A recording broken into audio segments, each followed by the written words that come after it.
You ever wished you knew the right knot for the job?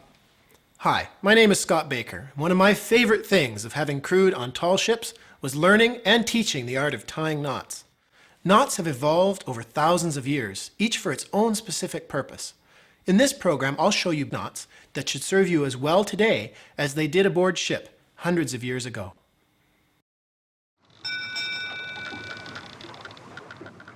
When beginning to learn to tie knots, it's best to avoid ropes such as this. Plastic rope doesn't hold knots well, and that can make it difficult to learn. Instead, choose braided nylon or 3-lay nylon, which is available at most hardware stores. Or, better yet, a natural fibered rope such as Manila holds knots best. There's some terms you need to know when tying knots. First, anytime you make a loop in a piece of rope, it's called a bight. You should also know that the fixed end of the rope is called the standing part or standing end, and this is called the free end. That should be enough to get you started. Let's move on to our first knot.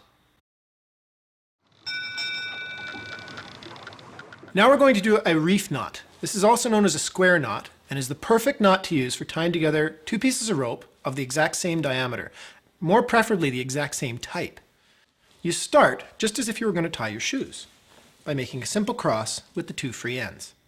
Now the key here is not to let this knot fall into an overhand, and what you want to watch is the crossing of the ropes at the base that you've just tied. You have two free ends, one crosses in the back and one crosses in the front.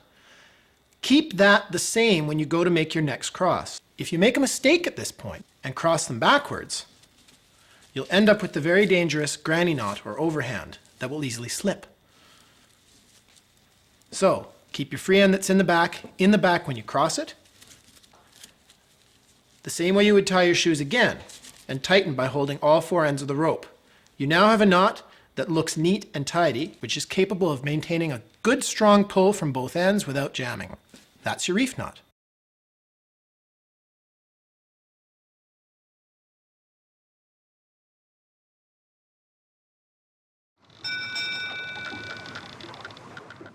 And now a very simple knot, the figure eight. The figure eight is a stopper knot that's used to prevent a rope from going too far through a hole or a pulley and coming undone. Start with your rope through the hole, cross the rope over top of itself, and then again underneath. Take your free end and go back down through the hole you created with the first cross. Tighten by pulling on both ends, and you end up with a knot that looks exactly like a figure eight. This will prevent the rope from accidentally going through the hole that you're trying to prevent. That's your figure eight.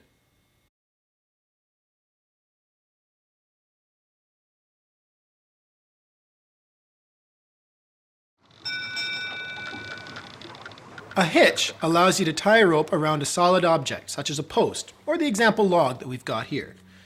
To tie a clove hitch, one of the simplest of hitches, bring your rope around the object and cross underneath. Then come around the object again, and this time cross between the rope and the object. Tighten by pulling on both sides. The pull should come out from the side of the object with a clove hitch. That's how you tie a clove hitch.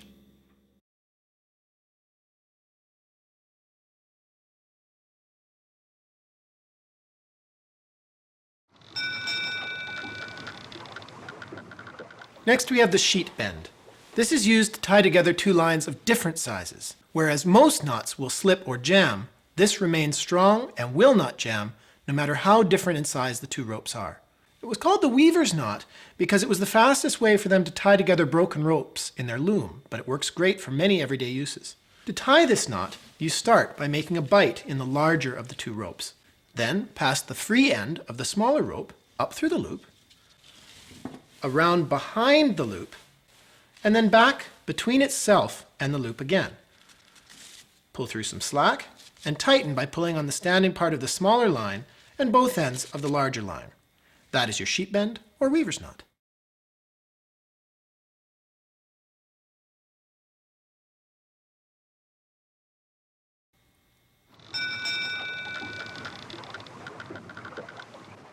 You may have already heard of the bowline. It is one of the single most useful knots to know.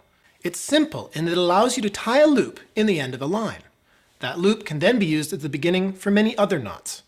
Now there are many ways of teaching the bowline, some involving stories with rabbits and trees. I'm not going to show that method because I find that it's very easy to make a mistake. I'm going to show the finger leverage method for tying a bowline. To tie this knot, grasp the free end of the rope between your fingers, leaving your thumb free. Then reach across and pinch the standing part of the rope between your thumb and two fingers with the other end of the loop over top. Twist your hands to form a loop or a bite such that the free end is already through the loop. Watch that the standing part is crossed on the bottom end of that loop. Then reach out, take the free end, pass it around behind the loop, and back down through your original bite. Now the key to tying the bowline is in how you tighten it. You need to grasp both the free end, the part of the free end that originally went up through the loop, and the standing part of the rope. Tighten by pulling all three at the same time. The bowline forms a very distinctive shape, is very strong, and easy to untie. That's your bowline.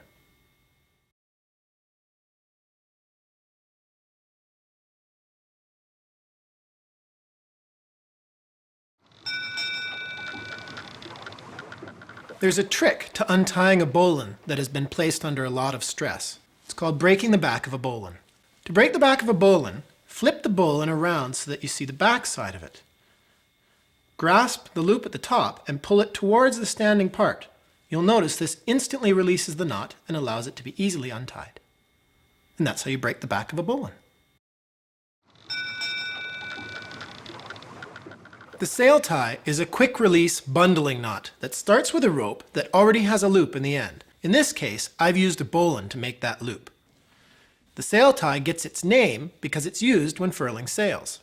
Start by passing your loop around the object you're going to bundle. Then take the free end and run it through that loop and tighten a little. Take your free end and pass it around behind the loop, creating a new loop. Now if you were making a sheet bend, you'd pass that free end through this new loop and tighten. In the case of a sail tie, we'll make a bite and pass that through instead. The beauty of the sail tie is to untie it, you just pull on the free end. That's how you tie the sail tie.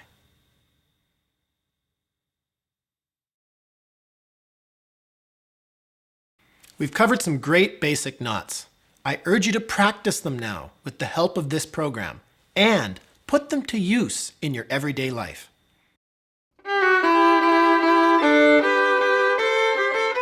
You're probably already using knots in your everyday life. The simple tying of a shoelace. Hi, I'm Scott Baker. When crewing on tall ships, you need to know a variety of sophisticated knots. And in this program, I'll show you some intermediate knots that have evolved to solve specific problems.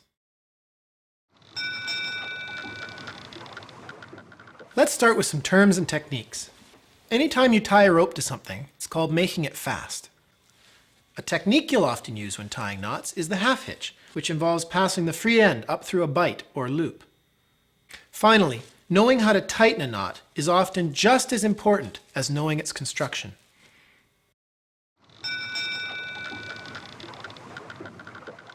The timber hitch is the perfect knot to use if you need to tow a log with a rope. To make it, wrap the rope around the log and cross it underneath the standing part. Then, slightly further up the log, go around again. Make another hitch. This time, twist it back upon itself several times to provide extra friction.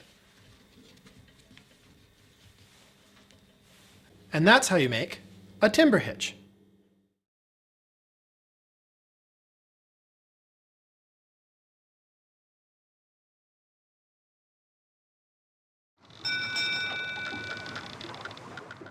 The sheep shank is used to shorten a long piece of line.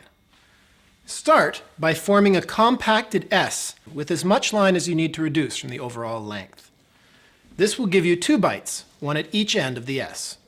Choose one side, take the bite, and twist the standing part to form another bite. Pass this bite through, and tighten this end. Repeat on the other side of the S. Take the bite, twist the standing part, and pass the loop through. Tighten this knot by grasping both standing ends and pulling snug. You must maintain tension on the standing ends of this line or the knot will untie itself. And that's the sheep shank.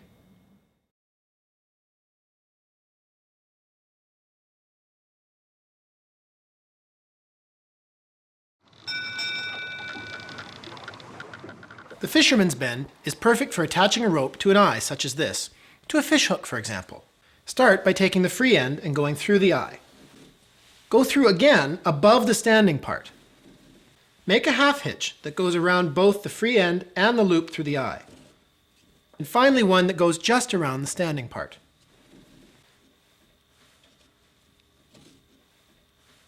And that's how you tie a fisherman's bend.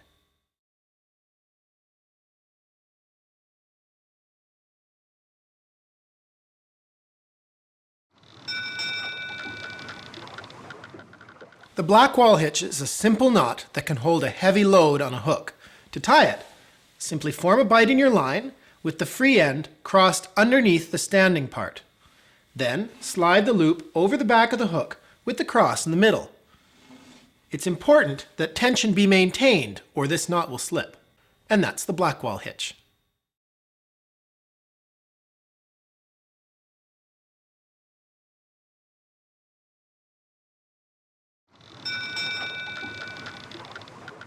The beauty of the cat's paw hitch is that it can be tied anywhere along the rope.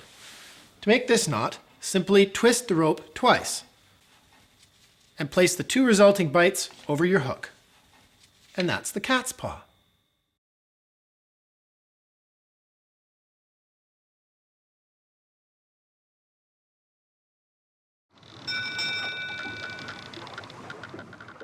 Swedish furling is used to tie a jib down onto a bowsprit. It's also used to tie up a roast. Start by having one end of your rope made fast and form a bight over top of whatever it is you're bundling. Then pass the rope underneath the bundle, form another bight that proceeds through the first. Continue this pattern going down the bundle.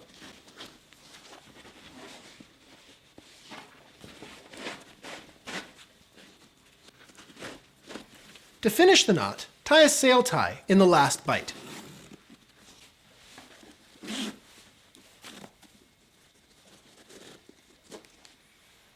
Now the great thing about Swedish furling is that once you've undone the sail tie and removed the knot from the first bight, you can undo all the others from where you're standing.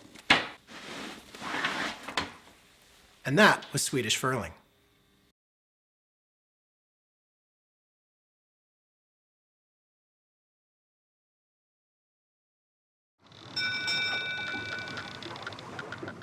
The bowline on a bight is similar to a regular bowline, although it allows you to tie two loops into the end of the line, as opposed to just one. To start, form a bight in the end of your rope, with about 4 feet of doubled rope. Treat this as one line, and begin to tie a bowline as normal. Hold that end between your fingers, and grab the standing part, twisting to form a loop with the bight already up through. Here's where the knot changes. Open up that bight and pass it around behind the entire knot. To tighten, grasp both ends of that loop and the standing part. Work the knot closed to form something that looks exactly like a regular bowline, but with 2 loops. And that's a bowline on a bight.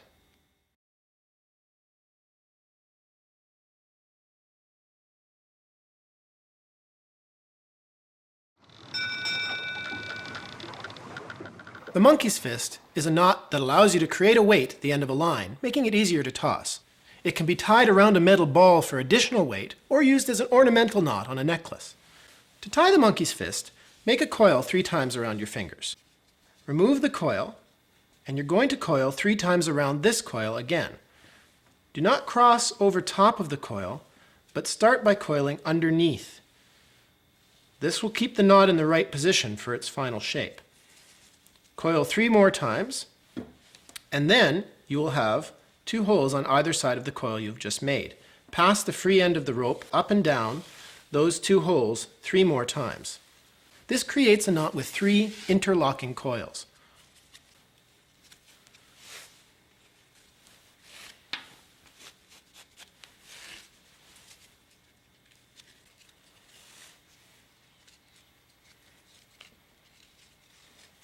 Now this is the knot in its loose form. Now all that remains is to tighten the knot, working each one of the coils one at a time until the knot is tight and achieves a uniform shape.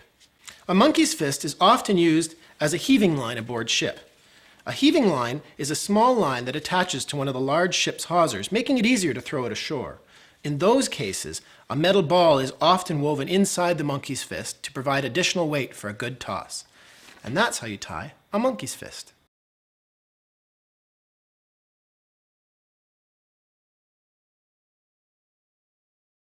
These knots will serve you well, but again, it's important to practice so that when you need them, you'll know them.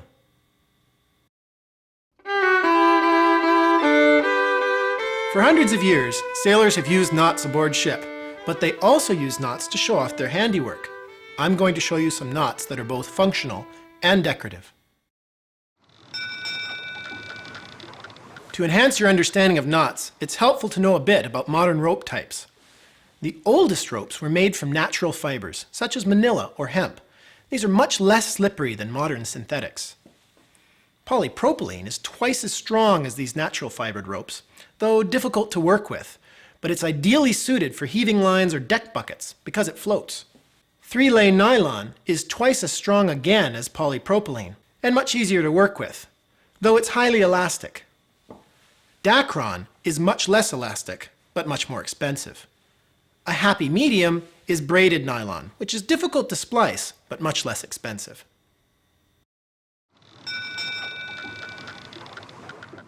As opposed to a clove hitch, which is designed for a sideways pull, a rolling hitch is one of the few hitches designed for a pull lengthwise along the post. To tie this knot, start with the standing end running away from the direction of the pull. Then, wrap the rope around the object twice and over top of itself. Third time around, tuck the rope underneath the standing end and between itself and the object. This shows the shape of the rolling hitch. The pull in this case comes up and along the length of the post. That's how you tie a rolling hitch.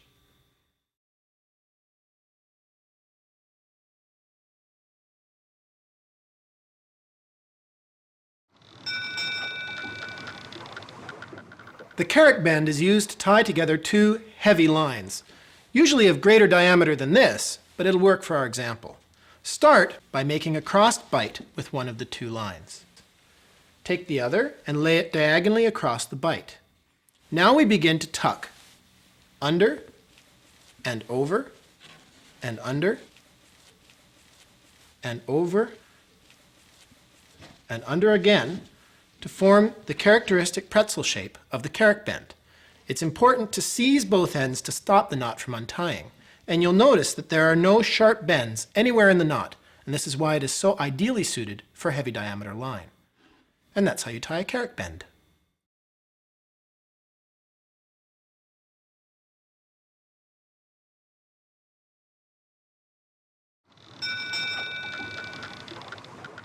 Matthew Walker's knot is a permanent stopper or button knot, and is the only knot that's named after a person, and there's a great story that goes along with it. The legend says that Matthew Walker was a criminal, and the judge said he could go free if he could tie a knot the judge could neither tie nor untie. Matthew Walker took 10 fathoms of line. He unlaid the line to the halfway point, tied the knot, and then relayed the line back up again and presented it to the judge. Needless to say, the judge set him free. For illustration purposes and to practice, I'm going to show you this knot with 3 separate pieces of rope. And then once you've got the pattern down, try it in the end of a 3-lay rope. To start the knot, make a bight with the first of the 3 pieces. Take the free end around behind the other 2 and go up through the bight. Duplicate this with the second and third pieces. On the second, go up through both bights, and all 3 with the third. That's the starting shape of the knot. The trick to this knot is tightening or drawing up the knot. Tighten on each one individually, starting with the first, and you want the ropes to proceed out the top of the knot. You may need to push the knot from the bottom and twist as you tighten in order to ensure you get the correct shape. And that's how you tie a Matthew Walker's knot.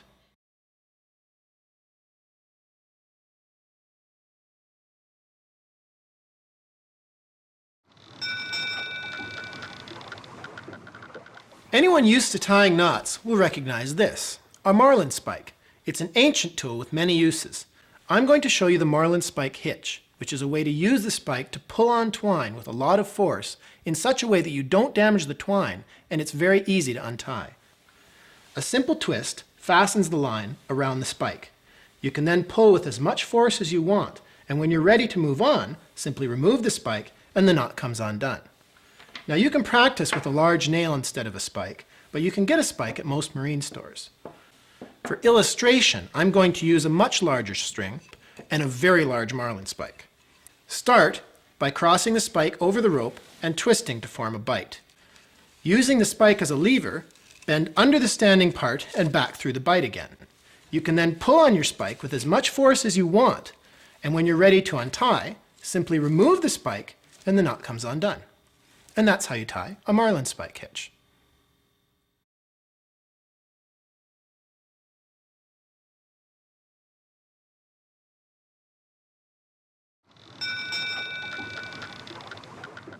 When we come to splicing, it's important to know how to separate the lay of a rope.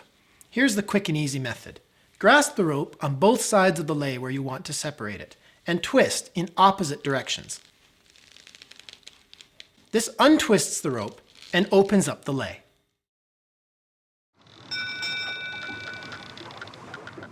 Whipping is a method of tying off the end of a rope so that it doesn't fray, because the modern method of melting nylon doesn't work too well with natural fibers. You need a very strong twine. I'm going to use tarred nylon. Part the lay of the rope about an inch back from the end and pass the end of the nylon through. Pull through about 6 inches. Then skip a lay and part again. Pass the end through to create a bite. You're going to need that later. Hold the bite and the free end down and start whipping by wrapping the twine tightly around in the same direction as the lay of the rope. You want to keep wrapping until you've got a whipping that's about as long as half the diameter of the rope. Once you've wrapped up far enough, find the original bite down at the bottom. Find which lay of the rope the bite surrounds and follow it up through the whip to the very top. And draw the bite around that strand of the rope at the top. The free end at the bottom, when pulled, will tighten that loop. You're now left with the free end at the bottom and the twine at the top. At the top, the twine is already between 2 strands. Take the free end and follow it up between the remaining 2 lays of the rope. Place it between these 2 lays at the top. This will put it right next to the other piece of twine. To finish the whip, just tie a reef knot. And that's a whipped end.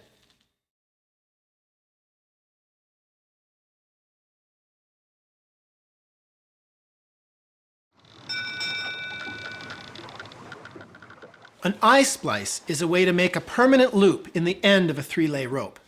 To start, tape off the line with about a foot of slack from the end, and each one of the 3 fibers of the rope. Then, unlay the rope back down to your original taping. Now, take the frayed end and press it against the rope, leaving a bite of the desired size. Keep one strand to either side. Twist the rope to open the strands and pass the middle piece through. If the lay of your rope is tight, you may need a marlin spike to help you. Now, turn to the strand on your left. You'll notice the original passes underneath one of the lays of the rope. Skip this strand and part the next one. Pass the leftmost strand through this new opening.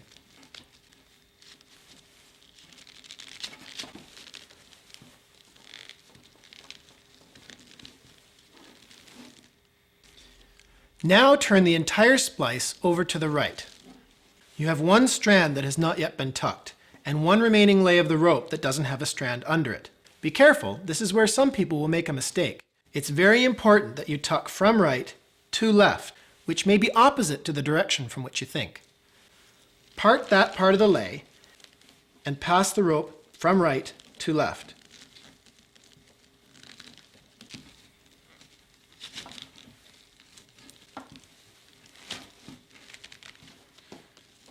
If you've done everything right, it will look like the rope has just been doubled. From now on, it gets easier. All you need to do is follow a simple pattern. Skip a strand, tuck a strand from each one as you go around the rope. If we start with the one we tucked first, so we skip a lay, then we part the rope at the next and tuck from right to left.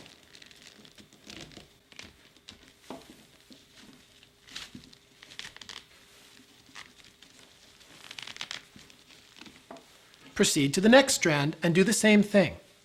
Skip a strand and then tuck.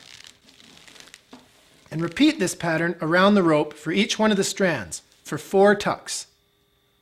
When you've finished your 4 tucks, all that remains is to complete the splice. To do that, leave the lay that's in the back. With the strand in the middle, tuck once more, following the same pattern of skipping a lay and tucking a lay. Then, on the strand to the right, tuck twice more, following the same pattern of skipping a lay and tucking. When you're finished, all 3 of the strands should point in the same direction, and that's a finished I-splice.